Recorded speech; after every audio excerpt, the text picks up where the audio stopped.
oo nin walba oo meel mas-uul ka ah ay dadku ka arkaan inaanu ehelkiisa iyo qaraabadiisa wiilkiisa iyo walaalkiisa haddaan anigu hadda wasiir ahay ama aan mas-uul ahay ama aan xafiis joogo oo aan wiilkayga cabdiraxmaan maxamed idriis aan keensado walaalkay maxamuud maxamed idriisna aan keensado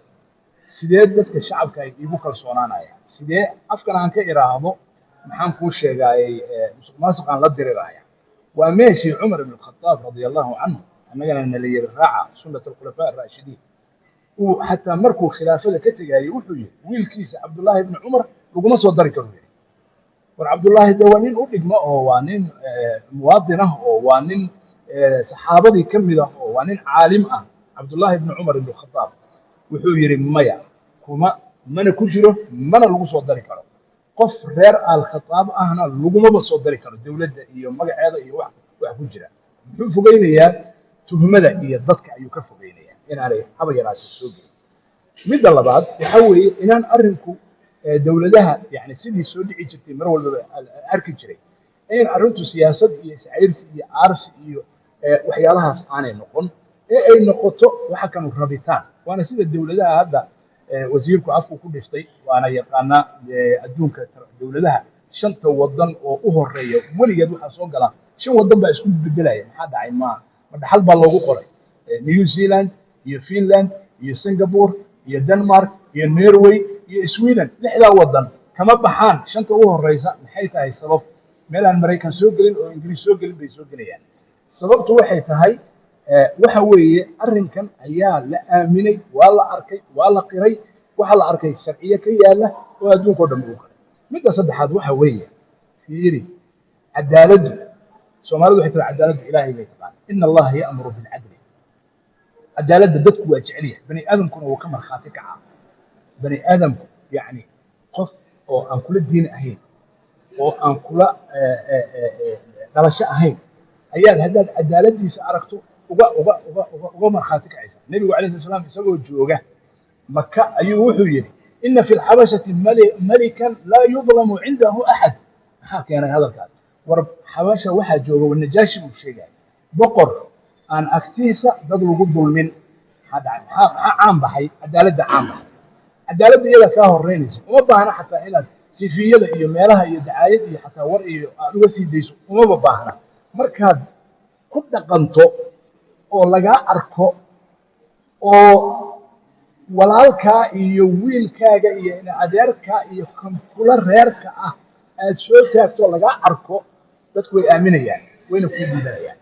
marka cadaaladdu hadda masalan shalay iyo doraad iyo waxaan ka hadlaynay masalan waxyaalaha xajkii dadka soomaaliyeed sanad walba ay tagaan dadka xujaydaayo kaleetana wax aanay helin ay helaan iyagoo lacagtii bixina ra-iisul wasaare wuu ka hadlay waana ku mahadsan yahay yani xajkii ka hor wuxuu yidhi isla xisaabtan iyo daahfurnaan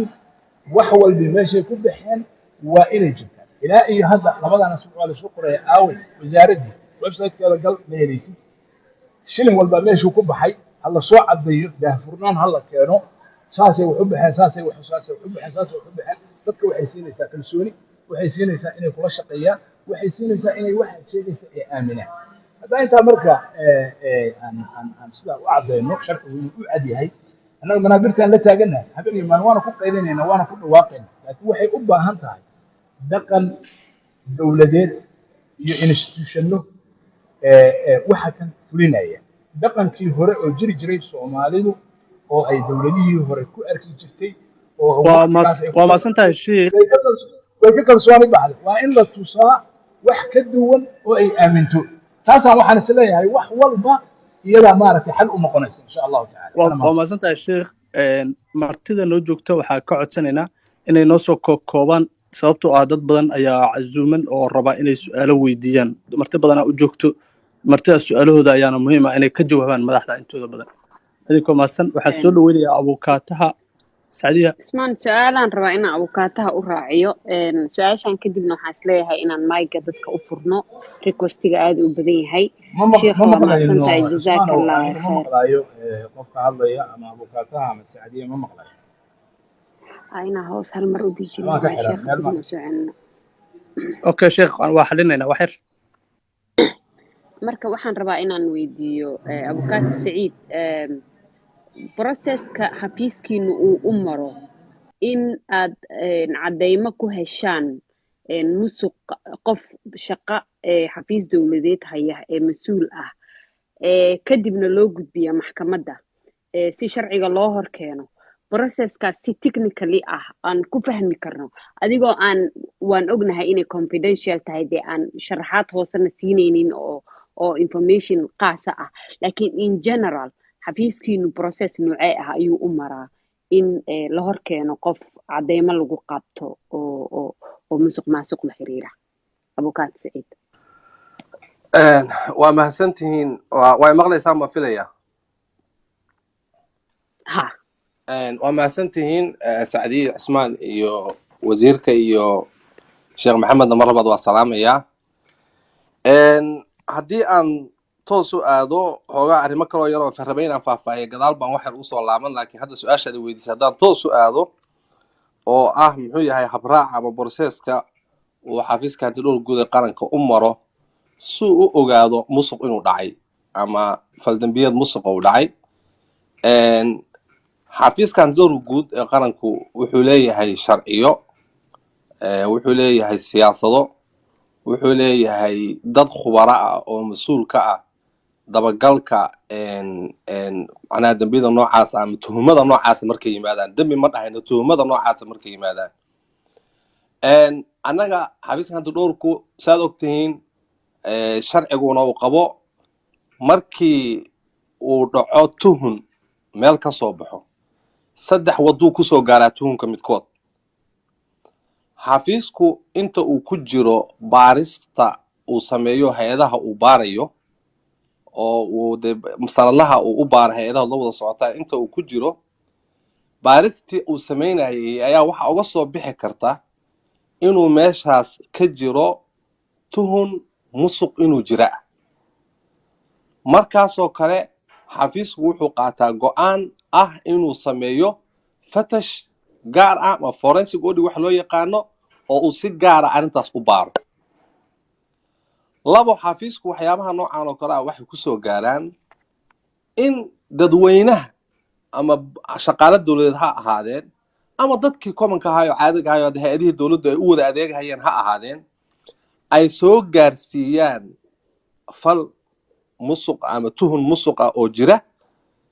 sidaasna xafiisku markuu asagu ilihiisa iyo taxasuskiisa hoose uu ogaado uu ku qanco falkaasi inuu yahay fal mudan in fatash lagu sameeyo loo ogaado habraacaas haddii ay dhacdo inuu wax ku ogaadana xafiisku baarista waa sameeyaa habraaca saddexaad sida sharcigu qabo khaasatan sharcigeena maareynta maaliyadda guud ee qaranka iyo shuruucda kale oo dalkeenu leeyahay dalkeenu dal sharci la'aan maahana waan ku laaban doonaa wax baan comment meeshaas ka bixin doonaa in hay'adihii dawladda laftirkoodii ama madax ha ahaadeen ama wasiir ha ahaado ama ra'iisul wasaare ha ahaado ama madaxweyne ha ahaado ama agaasimo ha ahaado qof madax oo hay'adii mas'uul ah uu codsado xafiiska hantidhowrka uu u soo gudbiyo uu dhaho musuq noocaas ama hay'adeeda ka dhex jira ama hay'adla ka jira waxaan u baahanahay in la baaris ugu sameeyo xafiisku markuu xaqiijiyo ka bacdi arrintaas ayadaana oo hubsado ka bacdi ayuu wuxuu sameeyaa baarista oo fatashka ama fardiga saddexaas nooc harta ayay xafiisku inuu tilaabo baaris qaado ayay ku timaadaa markii tilaabadii baarista xafiisku uu qaadayo sidee u qaadaa waa arrin muhiim ah runtii in la fahmo u baahan xafiisku markuu qaadayo wuxuu leeyahay dad u tababaran oo u diyaarsan oo baarayaal ah oo khubaro ah dad caawiyana leh waxaa la sameeyaa maadada ama subject matter waxa loo yaqaanaa ama maadada lagu tuhmay meesha uu ka dhacay musuqa dad khubaro u ah oo si fiican u fahansan oo hadba tirada inta loo baahda ah oo ku filan ayaa la doortaa dadkaasaana meeshii loo diraa sidii markii dadkaas meesha marka loo diro oo ay ayagu baaristii rasmiga ahayd waa taqaana waad aragteen oo xafiisku inuu meelihii isikir ku dhajiyo inuu albaabada xirto inuu baaristii galo sidoo kale waxaa la magacaabaa dad oversight ama korjoogayaal ah oo dadkaas gudaha ku jira haddii inside iyo outside ba wixii u yimaado culaysa ama ayaga ku yimaada ama ayagu ay sameynayaan intaba ka warhaya oo xafiiska ka socdaa la sameeyaa baaris inta lagu guda jiro oo ay baaristaas socotana hadda xafiisku sharciyan wuxuu u leeyahay cidduu raba inuu u yeerto cidduu raba inuu interview ka qaado si madax bannaan isagoon cid fara gelinaysaa jirin waa laga yaaba saad ogtihiin sharciga xafiiska hantidhowr guud ee qaranka marka la tixraaco qodobkiisa 17aad qodobada la midka xafiisku wuxuu adeegsan karaa hay'adaha amniga booliiska iyo wixii la mid ah adeegsan karaa haddii xataa culays u yimaadaan baaristaas marka uu dhammaystiro asagoo madax bannaan jawaabta ma noo soo gaabin kartaa xoogaa inuu waqtiga markaas aad macnaha u waxa yardadkan weeye aad u marka badan wuxuu samaynayaa gabagabadii markii uu baaristaas soo dhammaystiro ayuu wuxuu u gudbinayaa xeerraadaha guud ee qaranka oo dacwad oogista iskale xafiiskuna wuxuu noqonayaa markhaati bannaanka jooga oo markhaati baara ayuu noqon doonaa asagu dacwad oogis iyo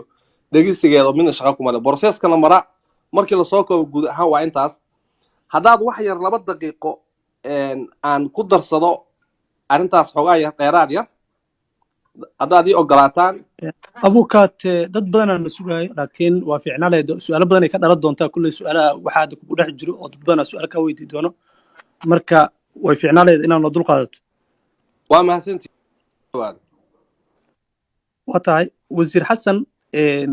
si weyn waxaa loo sheegay haddeertaan in baraha bulshada aad u wareegaya in dad badan oo baaristu ay ku socotay ay hadda dalka ka baxeen ama qaarkood ay iska diideen inay baaristu maraan maxaa nagala wadaagi kartaa mise jiraan dad waaweyn oo ilaa iyo hadda loo haysto ama lagu tuhunsan yahay inay musuqmaasuqa hadda socda ku lug leeyihiin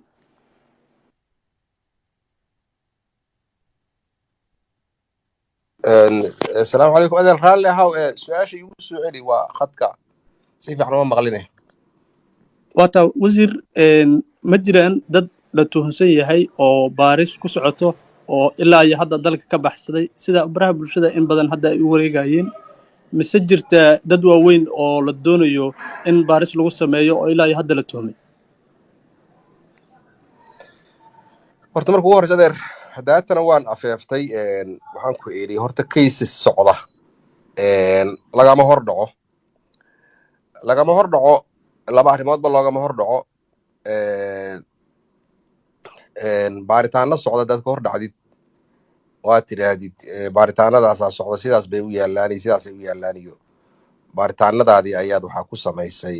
compromise baad ku samaysay oo waad yacni waad dhaawacday marka looma baahna in oo lasii sheego dad baxsaday oo sharcigay ka carareen cadaaladday ka carareen la yirina miidiyahaas ayaad saa sheegtay ka sheekeeya shaqo miidiya waaye shaqo dowladnimo hadda maahan dowladdu dadka ay soo sheegtay oo sida la sheegay xeraalinta loo gudbiyey magacyadooda way soo dhejiyaan hebel iyo hebel iyo hebel iyay yidhaahdaan wax oo dadka cabsi guud in lagu abuuro maaragtay ama hadallo aanan sal lahayn la faafiyana yacni ma habboona marka dadkii tilmaaman waa tilmaaman yihiin xafiiskaasi ka soo baxaan dadka mutahamiinta ah dad hadda mataqaanaa asbaaba ay ku maqan yihiin aana la aqoonin ama ay shaqooyinkoodii kala u socda annagu inaan jawi kale ku abuurno ma ahan marka meeshaas taxadar badan ayay u baahan tahay oo laftigeedu maaragtay hadallada qiila waqaalada ah iyo waxyaabaha aan la hubin in la sheega ma habboona wax socda hadda kiisi socda ama dacwooyin socdana in laga faalloodo laga commenti gareeyana ay laftigeedana mamnuuc sharciyan iyo qaanuuniyan waa mamnuuc waa mahadsantahay aada umahadsantahay wasiir cusmaan waxaan siinaynaa dadka maadaama aad ay u badan yihiin shacabka soo dalbanaya barnaamijkana aan ugu talagalnay in wasiirka iyo sheekha iyo abukaatahaba ay shacabka inta badan su-aalaha ku weydiiyaan afar qof aa idiin soo saari doonaa qaybta speakerka afar kadibna marka su-aalaha ay dhimaayaan waan dejin doonaa afar kalan haddana soo saari doonaa qofkii aan fursad u helin in caawa uu meeshan ka hadlo kama dhigna in si gaara loogu diiday waxay ka dhigan tahay in 300 ama 400 oo qof ee caawa dhageysanaysa ee soo wada dalbanaya kulligood mayga inaad nasiibkaaga uusan noqonin keliya. sidoo kale inta su'aalaha waxaan siin doonaa qof kasteeto inuu hal su'aal weydiiyo, commentigana ma jiri doono waayo waqti looma heli doono. hal su'aal baad weydiinaysaa, shiikha, abukaataha ama wasiirka qofka aad rabto inaad weydiisana waad raacin doontaa. deetana su'aashaada markaad dhamaysana hoos baan ku dejin doonaa adigoo raalli ah. waxaan u horsiinayaa Abuukar Cawaale. Abuukar soo dhawow. no سعدي انت comment سين one. aha سعدي انت سين waxaan rabaa inaan ku daro qofkii mowduucan meesha uu qoran ka baxo wuxuu iska beerdalay doonaa su'aashiisa fursadna uma heli doono qof walba waxaan absolutely ku baryaynaa ama ka codsanaynaa anagoo soo raalli naga ah inuu baalkii nala ilaalisho su'aasha oo weydiinayo sheekha iyo madaxda meesha noo joogta inay waafaqsanaato mowduuceen ها waa mahadsantahay Cusmaan. marka raalli ahaada keliyana waxaan u sameynaynaa waxaas waxaa si barnaamijkan quruxna uu noqdo dadkana u wada gaaraan oo qof kale oo walaalka ah uu fursad heli lahaa inuu su'aal weydiiyo mas'uuliyiinta meesha joogto uu fursadaas weynin. intaasna la ixtiraama qof kasta hal daqiiqo u haystaa. go ahead Abuukar Cawaale soo dhawow walaal. waa mahadsantahay walaashay SNTV waa idinku boorinayaa runtii inaad dadweynaha iyo dowladda isu soo dhaweysaan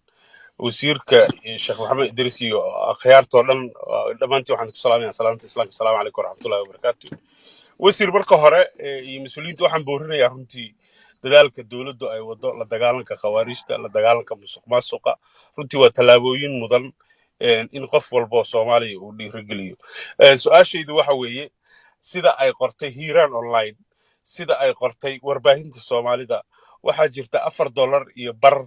ay mas'uuliyiin waaweyn oo ka mid ah dowladdu ay kor saarteen ganacsiga qaadka. arrintaasi musuqmaasuqun kula tahay wasiir, haddii aad ogaato aad xogtaas heshaanna diyaar ma u tihiin dadka lacagtaas qaata inaad sharciga hor keentaan sida aad agaasimayaasha u horkeenaysaan? waa mahadsantihiin. aad u mahadsantahay. su'aalaha waxaan isku raacin doonaa labo si uu waqtiga u beeqaamsamo. taana waan ka tegay hadaaye wasiir su'aashaas noyd garayso waxaan raacin doonaa walaal Gaashaan deetana markaas ba ka wada jawaabi doontaan insha Allah. Gaashaan go ahead. mahadsan Saadi. wasiirka iyo martida culimada iyo abukaataha iyo wariyaasha dhammaanta waan salaamay. Assalaamu calaykum waraxmatullaahi wabarakaatuh. generally waxaan bogaadinaynaa أنا كل واحد بقعدين يا ماشي عن شغل عاود ما كول خلي من السوق أبتك سومالية ده من السوق على ملا قبنا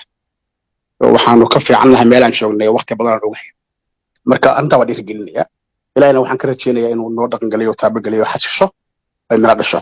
وزير كان سؤال شيء سقطه وزير أنا قلنا تا وزير كي وزارة دقرصور كا عدالة يولي دستور كمان من الإنسان دولتنا أجندها هذا الكاس عوان كسي هاي كشقين يسوع ayadoo aan ognahay in hay'adii la dagaalanka musuqmaasuq effectively aysan ahayn haddana khaldaneen waa sii doontaa modelkii justice-ka cadaaladda dalkuna uusan satal ahayn kalsoonida shacabkeena uu ku qabo garsoorkeena hanaankiisana aan cidna ka qarsoonayn sidee baad ugu malaynaysaa in dadku ay ugu kalsooni qabaan ama uu effective u noqdo dadaalkaas quruxda badan oo loo baahan yahay inuu najaxo oo mira dhalo wacyigaas adoo maskaxda ku haya hay'adii maqan modelkii justice-ka dalkeena oo isnayn iyo garsoorkeena oo kalsooni lagu qabay waa soo celiyay Sacdiyo waa maasantahay wasiirka su'aasha intaas uu koobay aad u mahadsantahay wasiir. labadaas su'aalood adigay kugu wada socdaan labadaba haddaa israacin karto jawaabahoodana aad soo koobi karto. mahadsantahay soo dhawow.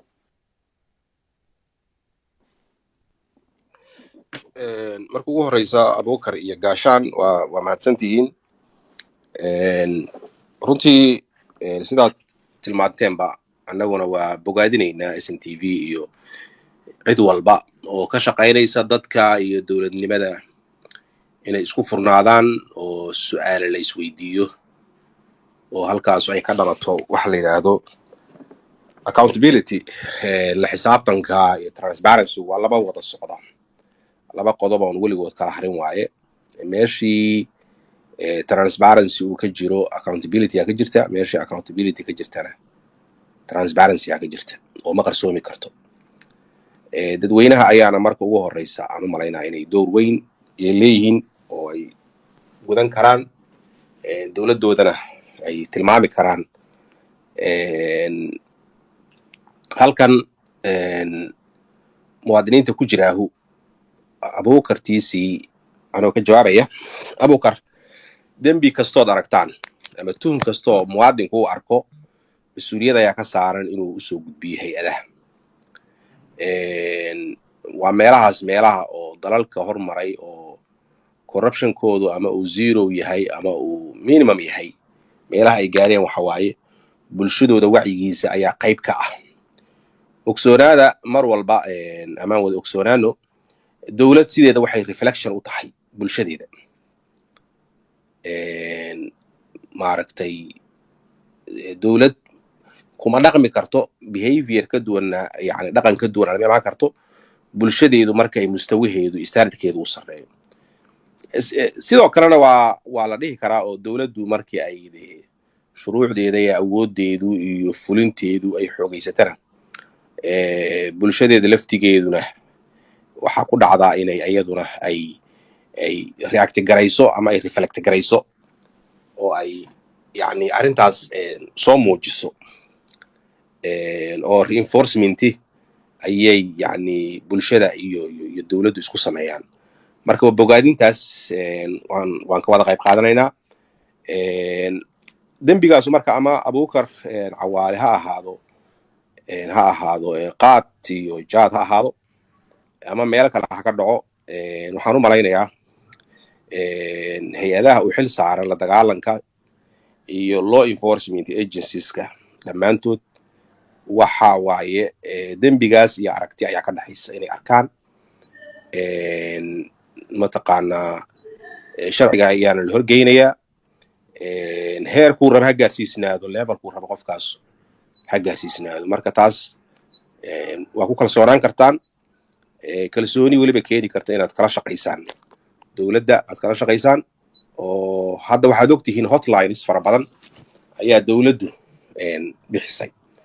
midkii shabaab lagula dirirayo hotlines ayaa jira oo argagixisada lagula diriro midka musuqa lagula dirirayo saasoo kaleeto hotlines ayaa jira in aad maaragtay SNTV waxaan ka codsanaynaa inay bulshada u gudbiso oo ay dadweynuhu halkaas kusoo gudbiyaan waxyaabaha ay arkaan su-aasha oo gaashaan commentina way ahayd ku saabsan